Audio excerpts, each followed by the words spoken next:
All right, welcome back, everybody, to XGS Season 7. We are here in the midst of the group stage. Well, actually, just about the beginning. Some of these teams are still kind of starting off here in Group A.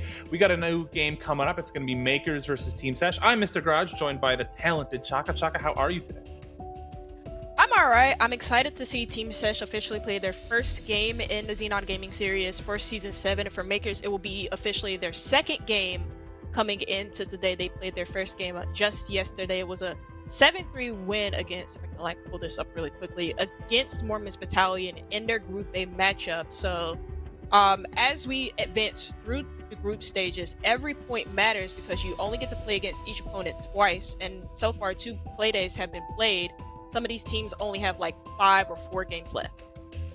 Yeah, I mean, the group stage goes fast. It happens in a blink of an eye. And, you can look right now, you can see MKERS, they have that one game played. So currently they're in the lead, but really we're still early on. Some of these teams have to play a lot more games and we'll really see how things even out. But yeah, I'm excited to see Team Sesh's first game, at least for the group stage. Just a reminder that both of these teams obviously had to qualify for Season 7, so they did manage to successfully play through at least one of the qualifiers in order to get here, so they aren't completely new, but at least for the group stage, we'll be seeing them faced off for the first time in Team SESH doing their first official match.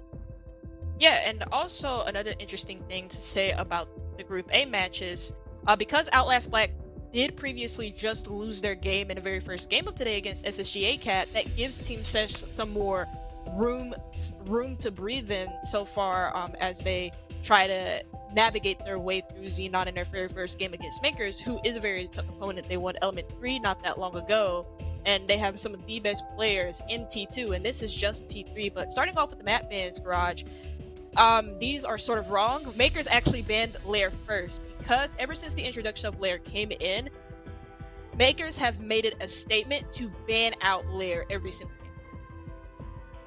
They do not want to play it. Either they don't have strats prepped, or maybe they do and they're just waiting to unveil those strats. But excited to see where this ultimately goes. Maker did get that aforementioned 7-3 victory over Mormon Battalion on Consulate, which was taken out pretty quickly. You can see that's the second map banned there.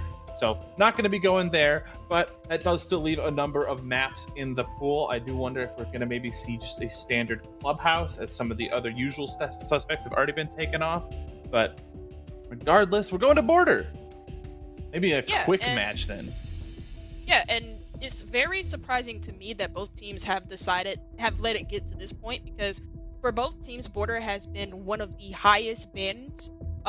It's a preferred ban for both teams in their map veto. So to see it to show up here as a decider in a best of 1 series between both of them is very surprising. I think this does help out Team SESH a little bit though, because this is a very simple and straightforward map. It's not anything too complicated, and in your very first game against a very good opponent, you need maps that are simple and straightforward.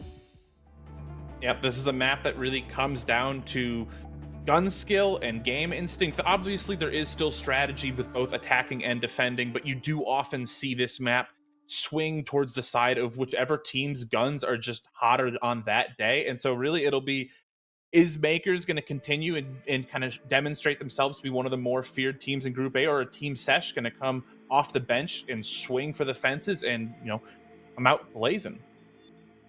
It's going to be very hard to do that, especially on a frag heavy map like Border. I said that it would benefit Team SESH to play on a map like this that's simple and straightforward. There's not really that a lot of they cannot deal with the aggression. Sometimes players don't step up individually. Sometimes the other team has players who are individually better than you, and so that may just be the case here for MKERS, who are, let's face it, a better team than Team SESH individually and as a group of players. And on this map of Border, if Team SESH do not shut down individual players like your Packers, like your Giddies, like your Kobe's, and like your Woos, then you're gonna have a really tough time on a map that favors those heavy gunfight mechanics. Yeah, makers certainly do have quite a few players that, at least in this scene and in this level of siege, are pretty well known. Ying being the first band isn't too surprising. Once again, as far as tight, small maps like Border go, taking off someone who can just blind everyone and take those gunfights really easily is no surprise. Nor is Monty getting banned, as Monty is getting banned just about every game these days. Yep. It's probably, I know for the Blitz Gaming series, he was the most banned operator throughout the Yeah. entirety of the season going into playoffs even. So it's no real surprise that Team SESH have seen it fit to ban out the Monty. And to be fair, there are a couple of good players on Makers who can play the Monty quite well, like Bino. I want to say, ooh, that's a tough one actually. I was gonna say like either Woos or Giddy, but I don't really think so. But I think Bino could play the Monty quite well. Next up, we're gonna see the Valkyrie band out, and of course, with certain operators getting some nerfs and all of that, such as your Solus, your Fenris, a lot of people have seen it fit to ban the Valkyrie over every single one of those because information is key for the defense, and you want to get rid of those black eye cameras instead of being forced to pick an IQ every single round. Yeah.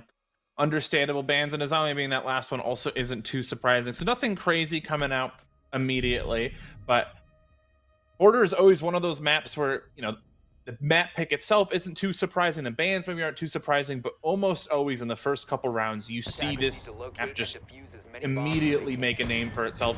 It oftentimes explodes right out of the gate, and you get some really quick rounds. And so that's what I was saying earlier. This might be a quick map, just because Border almost it's kind of a more rare, at least with regards to Border, to see the plant actually go down. Oftentimes these are finished off well before that happens, and it's just a lot of gunfighting. Gonna be Makers to start us off on the defense, and it's very interesting substituting a castle for the Izami since she is banned, and it's gonna lock down a lot of these exterior window angles that would otherwise give you a lot of issues in some of these positions that you want to play. Security, break room, that's where one of the castle barricades have been placed, and another one on top east too. And another interesting operator that Makers did bring, not only just the castle but also the Malusi, and because she has 4 banshees now, she can lock down seemingly every single entry point on every single site on every other map nowadays. Even if she did lose the ACOG, her ability as a trap operator has been increased just because of the amount of banshees that she now has. Well, immediately coming out of Team Sesh, we're seeing some utility, mainly from that Lion and from that Dokkaebi, to just freeze these attackers in place, prevent any sort of early spawn peaks. We've seen both a Logic Bomb drop as well as one of those Lion scans, so that's going to prevent any early engagements. But it is also going to take away some of that utility for later on, where if Team Sesh don't get everyone cleared out in time, they're not going to have any of those Logic Bombs for later, so they have to make sure they still have some of this utility when it comes time for execute. Also, they're applying a lot of pressure down below. Space finds the very first kill, and it seems like Makers at the moment just being a little bit blindsided by everything going around. No info on what's happening down below. You can see players just sort of swept. Hacker caught with his pants down. He's the first player to get punished, and it's now up to Hitman next, who's substituting for Makers today. But with the info that Team Sesh should have, they should try and buck him down below, and so far there's not really been enough soft breach to force the security player out. A Hitman playing in this position that's often a suicidal position. You just sort of sit there, you try and waste as much time. There's a lot of angles that you can be attacked from, but in that same vein, there's a lot of ways in which you can get some picks. Unfortunately, Hitman will fall, though. Trebmac is going to kind of widen the lead here. Team Sesh, as they so far are having a fairly successful attacking opener here. But Woos does find the first pick. That's going to make it a little bit easier. Going to put also Trevmac down, so that's an effective 3v3. Things evening up as we're approaching the final minute here. Yep, Team Sesh have got some pretty good control over by security. It's all about trying to break the site down next, but with the ace gone, they can't open up this archives wall to make an execute happen. And nobody's watching the 90 hallway despite there being a player on top east. Now he's been dealt with. Neo rotating down below, goes up the east stairs, but his position is well telegraphed by not only the proximity alarm, but there's also banshees in his way. This clutch is going to be made very difficult. Yeah, Neo has to find 3 picks here to try and claw back this attacking round. He's able to find 1. That shuts down Woos, but not a whole lot of time left. Diffuser not in hand and has to still approach site, where most of the utility, because most of the fighting didn't actually even get to site, there's still probably a decent amount of utility set up in that actual site position. Finally does retrieve that diffuser and going to be making a run for it, but looking at the clock, starting to play against him. This is going to be a really difficult approach, as he has no idea where the remaining attackers are, but can find one, do enough damage to get the pick. But Adam, holding a close angle, makes it a safe win there. It was a little scary there, as he didn't even have to take that engagement, but he chose to, and he did win it out.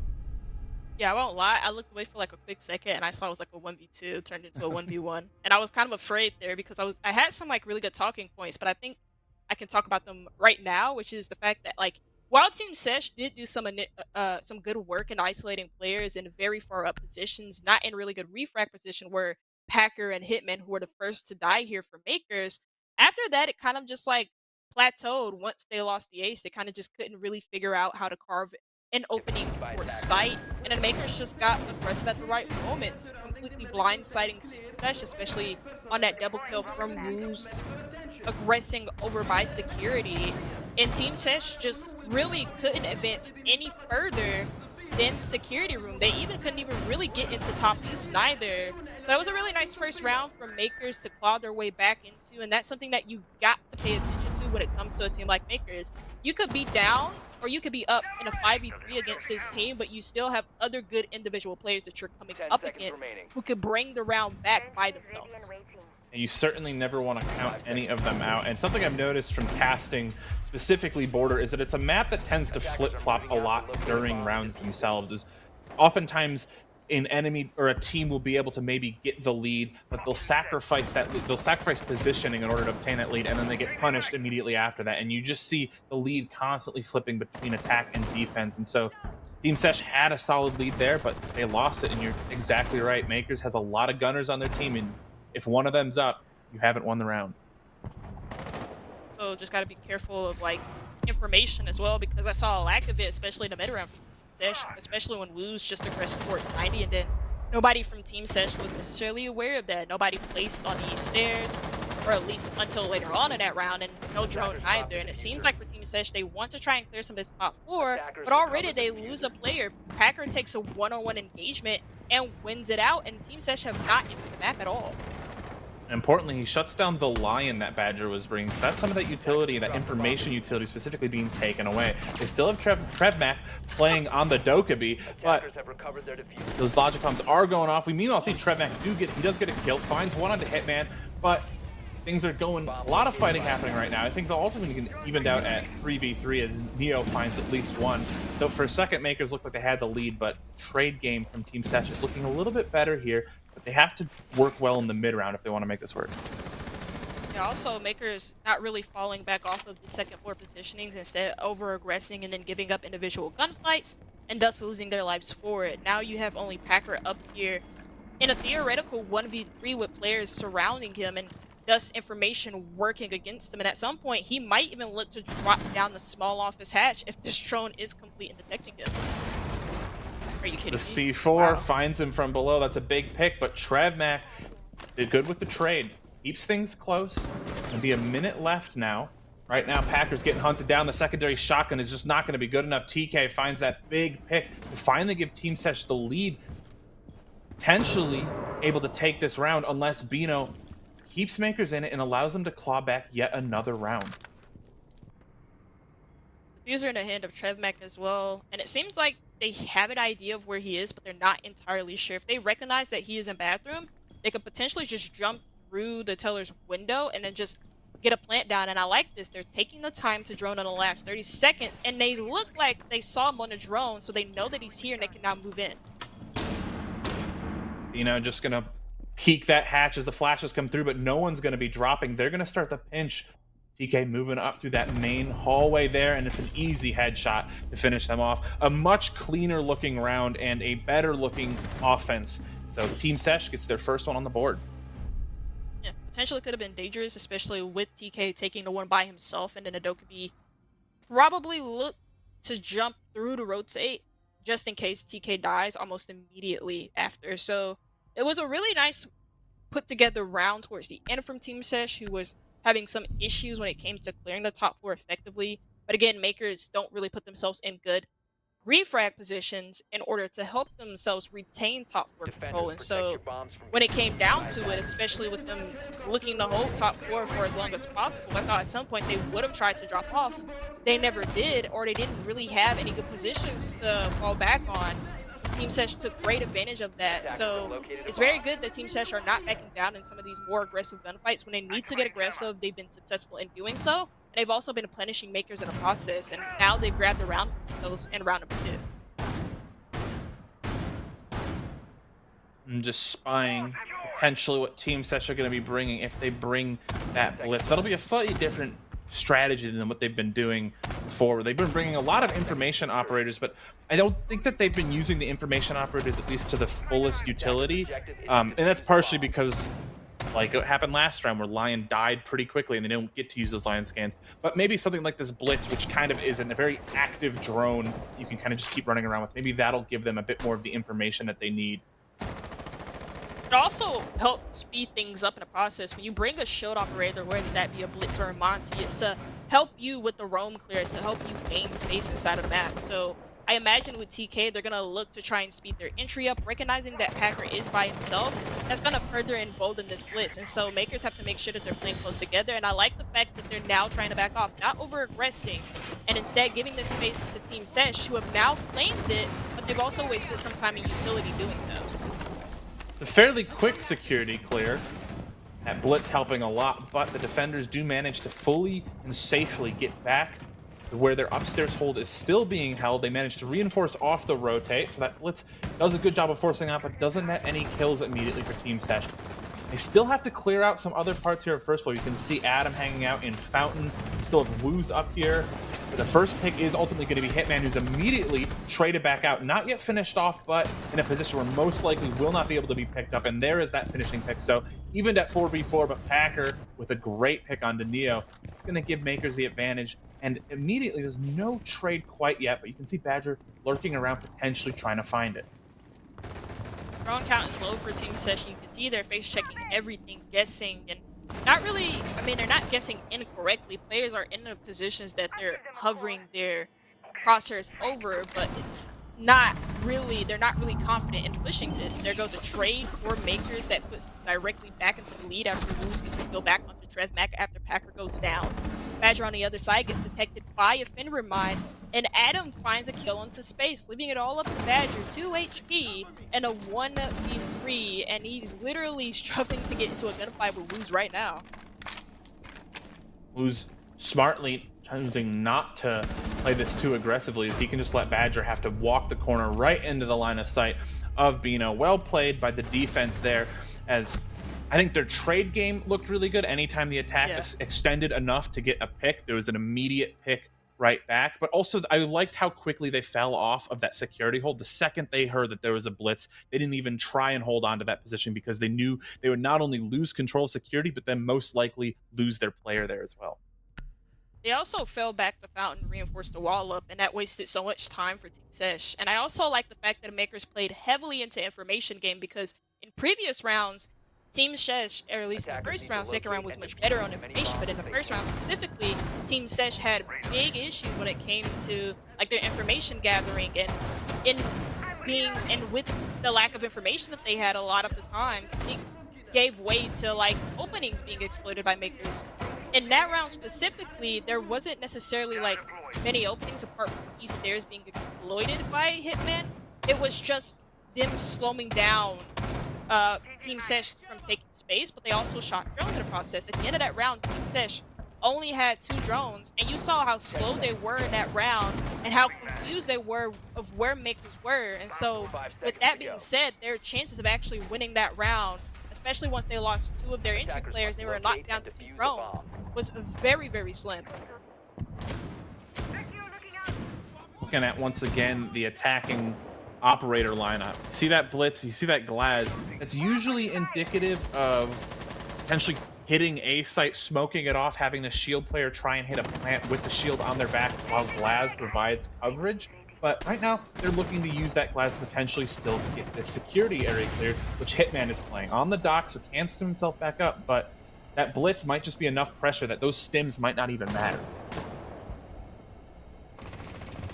You at least have a crossfire established between Bino and Hitman, so if somebody does try to attack them from the front, they'll get shot in the back, and that's specifically set up for the Blitz as well. Trapmac is on the other side of the map, pointing more towards an archives push, and Team SESH at the moment are kind of like pausing, gathering information, trying to figure out what the best point of attack is, because at the moment, Makers don't seem to have any openings that they can exploit. Maybe you can walk in through break room after you deal with Packer, and Neo certainly does, and that puts the dock in a much more trickier position. Well, this could be a pinch here onto Hitman. So he's able to get some drones for his trouble, so they don't have perfect information, but that Blitz hop-in could be what they need. Unfortunately, Neo does fall coming through that window. What? And this Blitz isn't able to finally get the kill. There it is. I was a little scared there that the Blitz didn't immediately get that refrag, but we do see Space manage to get it. That puts Team SESH in the lead as they're starting to approach site and get ready for the execute here. Killing the security player, now they have to do with if they want to walk in. They also have pressure coming in from the bus window. TrevMat can theoretically cut the site in half from the window and also towards Metal as well. That leaves this player in small office very isolated with the Blitz running right after. The great pick. Bino shuts down TK, gets a second one onto Space. That's the Blitz taken off. That's so much of that power that Team SESH was relying on, and Woos finds another one to Badger. It's gonna be all up to TrevMat on the Blaz, but not going to be worth it. And what looked like a solid little clear of some parts of the map quickly fell apart once it got to site, as there just didn't seem to be enough support as each of these individual players pushed in, encountered 1v1s, died, and then there was no trade to punish the defenders. And it almost seemed like Team SESH just didn't know where the Melusi was. Like, I kind of mentioned it a little bit earlier, like the glass was there to cut off any rotations between site, and really you can only see as far as like Metal, but they had no idea that the Melusi was here the whole time, nor did they really clear her or take advantage of the fact that she was by herself because the glass was on her archives window. And so they could have used the Blitz to like pressure her, or pressure him, it was Bino, pressure him a little bit more heavily and even outright kill him, thus giving you a safe spot to plant in. Because once the Blitz died, actually once both the players rushing in died, the Habana got off the plant immediately and was panicking, was like, oh, I need to find his refrag so I can plant safely. So really, Team SESH just needed help on more information and just recognizing their win conditions in that round. And I think more information is something that clearly must be in their heads as well, as they were going a few rounds without the Dokkaebi Lion pick, but they are now back with Dokkaebi Lion as well as Deimos and a Bravo. So that's extra drones. It's Deimos to potentially go hunt down wherever those defenders that they don't know about, wherever those defenders are, and then they still have the immobilizing information utility that a Doke and a Lion will both bring. No Blitz this time around neither from Team SESH. Clearly that's not necessarily working out because they're not playing around them as effectively, so maybe you just want to have more guns up, try and be a slightly more active here against MKERS, who are pretty active on this second floor, and drones go out, so they're going to look to take care of this second floor hold that MKERS have against them. But it's going to be all about droning together and also establishing extra pressure points when they're trying to cut this second floor in half against MKERS. So far, they're using their drones well. They have everyone being droned in. They're dropping those logic bombs, and that does lead them to getting that first pick. It's Space on that Deimos, finds one onto Woo, so that's a big pick, and there's no immediate refrag. You can see Hitman trying to fight, maybe shooting at the breach, but none of the attackers are going to be peeking it right now. So that's a good way to start things off, and they keep pushing with that Deimos. They are putting a lot of pressure on these upstairs roams right now, potentially able to find Ella, but Hitman's lurking around in that armory area in Africa, fighting for his life. The ace canisters opening up the wall. Defenders everywhere. Packer, though, finds one. A second headshot for Packer. How is that happening? That should not be allowed. TrevMat does even things out with that eventual pick onto Hitman, but Packer potentially, it does fall, but potentially could have given MKERS what they need to win here. It's a great top floor take here from Team SESH, despite what happened with Packer. And now that they have this full top floor control, you can try and see if you can establish some vertical, but you have a lack of things to do that with. You have the 44 Magnum, yes, but very limited bullets. And you also need to get the diffuser in the process. I wonder what the plan here is for Team SESH, because they just left the diffuser upstairs. Well, Neo has the ping and the callouts onto Adam and is able to get that pick, meaning it's all up to Bino. Not in a terrible position, as you were saying, is they are only now just recovering diffuser, but 50 seconds on a map this small still gives the attackers enough time to get where they need to go. But it might be the same story as last round, where do they know where the Melusi is? As if Bino can be quiet and avoid detection, could potentially have some huge things, but that's why you bring the Deimos. They now know exactly where Melusi is. They have drones on them. In this last 30 seconds, going to be an uphill fight as Bino is going to try and find picks, but with the constant ping, constant callouts, what are you going to do? Neozera finishes him off, puts him down like a dog. Pretty expected there as all the information was coming in, but well played by Team SESH. And it was honestly just a very simple attack when it came to clearing out the second floor. I like the way they applied pressure points across different sectors of the second floor. Not only was there pressure points on the armory balcony, there was also players armory doorway, bus window, another player pushing in from Fallon, and they had plenty of information to really pinpoint a lot of the isolated positions there for makers. Like the Attackers player need to inside of locate archives, I and can't remember defuse exactly bombs. who that was, but he was caught between like at least a 3-man crossfire in archives, and he was being pushed by the Damos at the same time. So there's great coordination from Team Sesh to just really break that second floor apart. And honestly, that's what that first floor site depends on heavily, is the second floor hold. If you lose your second floor hold, that's a brunt of your manpower gone, and you also have vertical working against you. And with the patience that Team Chess exhibited in the late round as well, Makers in 3v2 just had really no chance of winning that round, so it was well played 10 from seconds Sesh. Team Sesh seemed to like what they were able to bring, as they're going to keep pretty much the same lineup. Bravo getting swapped out for Twitch, but that's still an operator bringing extra drones.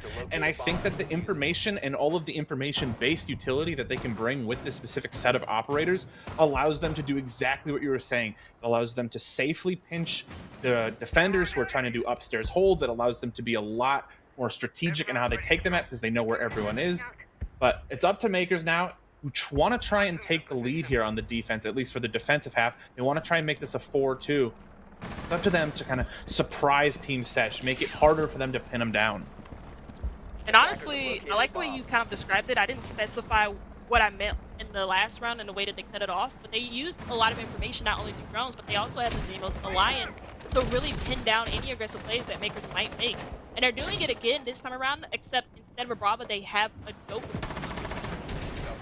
Packer almost able to get the pick, able to down Neo, but with now the pressure coming out from the Demos, not able to finalize that kill.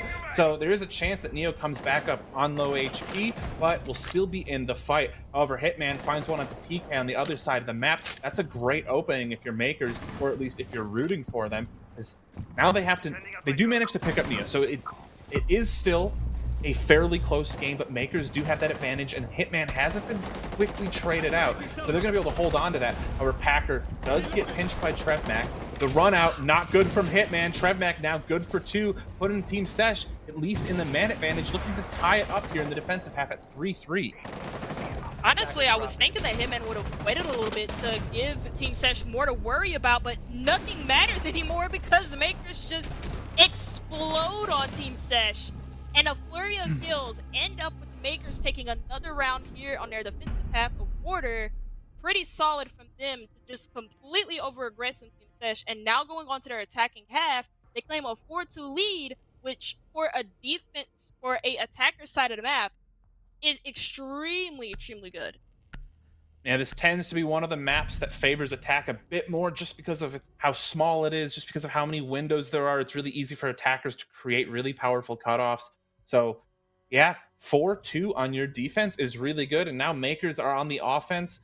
Hopefully they'll be able to bring some really solid strats, and we'll see what they do. But maybe today, maybe it's a defensive-sided border. If Team Sesh managed to dig their heels in real deep, they could certainly put up a good defense, especially if they learned a thing or two from how Makers were really effectively defending the whole map. Yep, Makers played heavily in information denial. It doesn't seem like Sesh are going to be doing that. Yes, they brought the mute, but you usually, I mean, just a mute. Actually, a mute is enough nowadays, I guess. Sometimes teams still trip up over just like a single mute jammer in a room on a wall. And that can deplete like a lot of your information gathering tools, especially if you need to clear that. But also, Team Sesh are playing into a lot of time waste utility. They have the Tuberal, they have Lucy, they have Legion as well, 2 different trap operators, as well as somebody who can sit here and slow down any potential hard breach that Makers go for.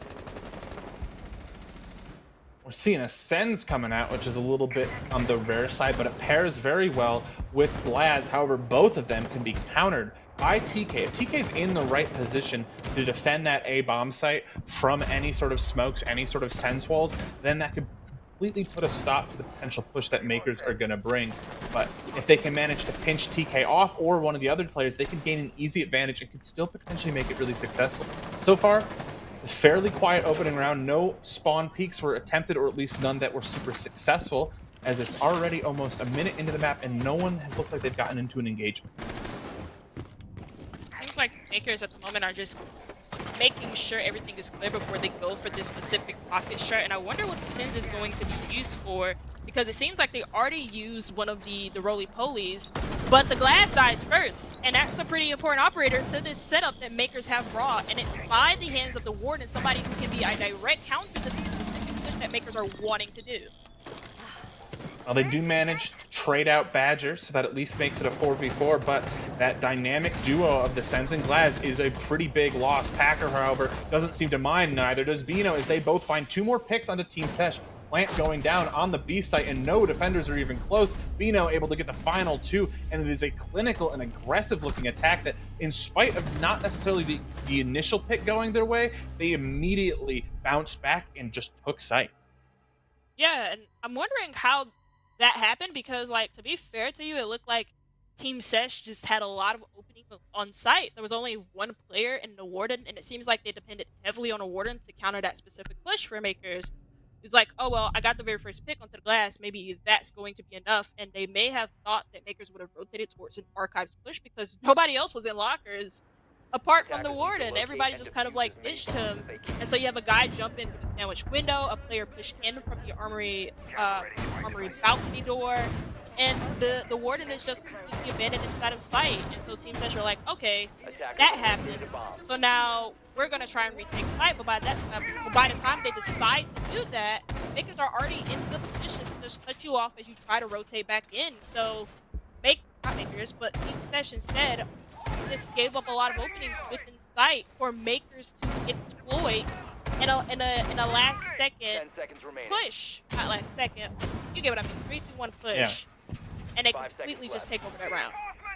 Yeah, makers, for the most part, were doing a lot of holds across the entire map.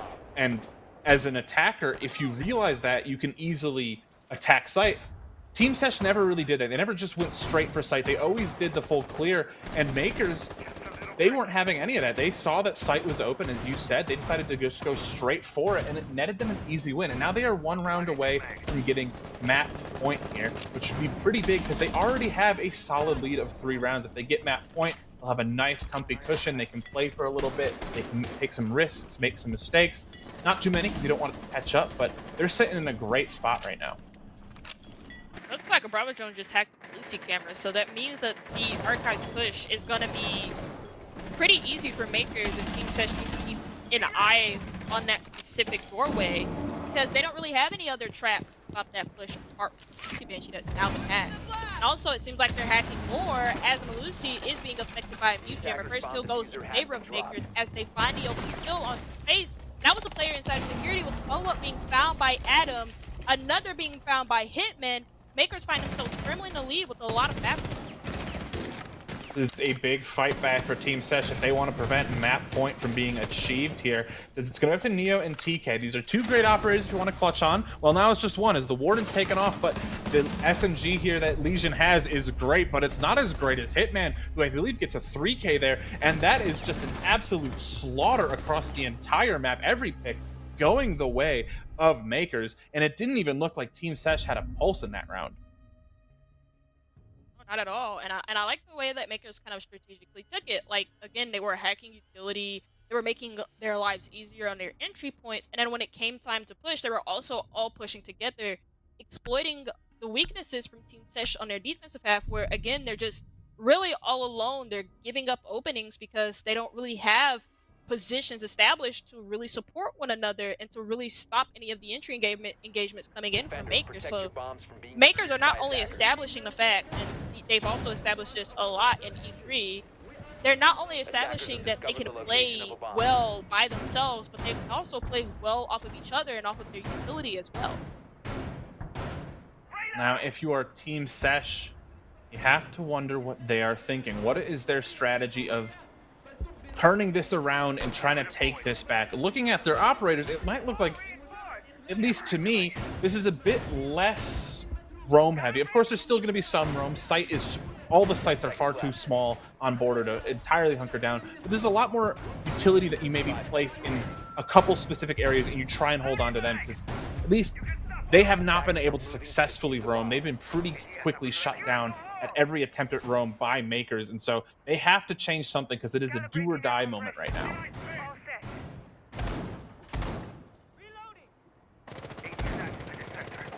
Honestly, to be fair, even if they do try to play more together, I can just imagine Makers breaking that down too, and that's not really any fault of like SESH.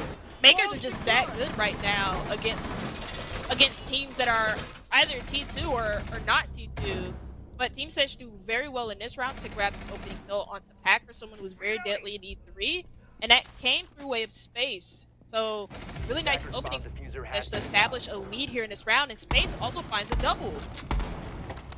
Pretty huge as he finds not only the sledge to make the vertical play a little bit more difficult, but that Dokkaebi, meaning that it's really just going to be down to Lion in terms of the information coming out of Makers. They still got that Lion up, and that Lion is being played by Bino, who is having an exceptional game right now. 11-3 is an excellent score line. So, Bino, you never want to count him out. He can absolutely destroy your whole roster. And with Badger down, it's only a one-man lead for Team SESH here that you don't want to get overly cocky, because that's how you can easily throw this sort of thing away. And especially again, you mentioned it's like rounds previous. Makers have good individual players, so even if you do have a 5v3, you can't necessarily be too comfortable and get over aggressive, especially against players like Adam, Bino, and Hitman. I mean, Adam is a pro league player, for God's sakes, one of the best for Sonics too, statistically, so you got to be careful about that. But it seems like in the last 1 minute and 15 seconds, they just want to try and hit sight, but the vertical might make this very difficult for them. Yeah, Team SESH not moving a whole lot. They don't want to give too much away. They just want to force the clock to run down, force Makers to expend as much of the utilities they can, because it begets them kills. And there we go. Neo finds one onto that Sonics player of Adam. So that's a good way to keep lengthening that lead. This makes it a much more comfortable round for the defenders. But once again, it's talking. You do not want to count these guys out, and they don't. They get that big pick, shutting down Hitman. Bino answers back with one, but giving his position away allows Trevmac to get an easy finish right there. Well, never mind, not easy. What in the world? He had the read that he was there and just sprayed through the wall and caught him. Regardless, probably was still going to go down like that, as it was a 1v3. Didn't look like Makers were going to win that, but that's what I was talking about. They had 4 rounds, or they had a buffer of 4 rounds. They can make those mistakes, Makers. They can, you know, experiment a little, bring some different operators, do what they can to win, because they still have a 3-round buffer. They still have plenty of time to try and get this regulation win out. If I'm them, I'm not sweating too much yet. I mean, I wouldn't sweat at all, actually, because to be fair, they've been quite literally the better team in this matchup. So at some point, that's going to fully collapse into like a map win. That's not to say that like Team SESH doesn't have any potential at all. Like, you have some good players on Team SESH, don't get me wrong. Like Trevmac, Face, Neo, Badger. I mean, going 9, maybe not this example, but like TK and all that. Like, you have really good players on this team. It's just, again, Makers are just better. But they are going to be attacking into the first site, and it's very interesting that like they bring the castle. And I wonder, I didn't see actually. I wonder if they put some castle barricades around the second floor to help them hold on to the second floor for as long as possible, while giving Makers less to work with, because that would be very beneficial to a second floor hold, because it's very obvious that they are going to be holding second floor and slowing down Makers in the process, while also having the hatches open to ensure that they have good fallback options if things get a little bit spicy. A lot of information coming out from Makers. Those Rotero drones that Flores brings both provide destruction, but they're also drones. You do get a peek into the site and into the interior of the building with them. They also have Brava bringing those Clutch drones. They have Ayana. There's a lot of information that they could bring, potentially figure out where these defenders are going to be lurking, where they're going to be holding on to, and that could be a big play for them.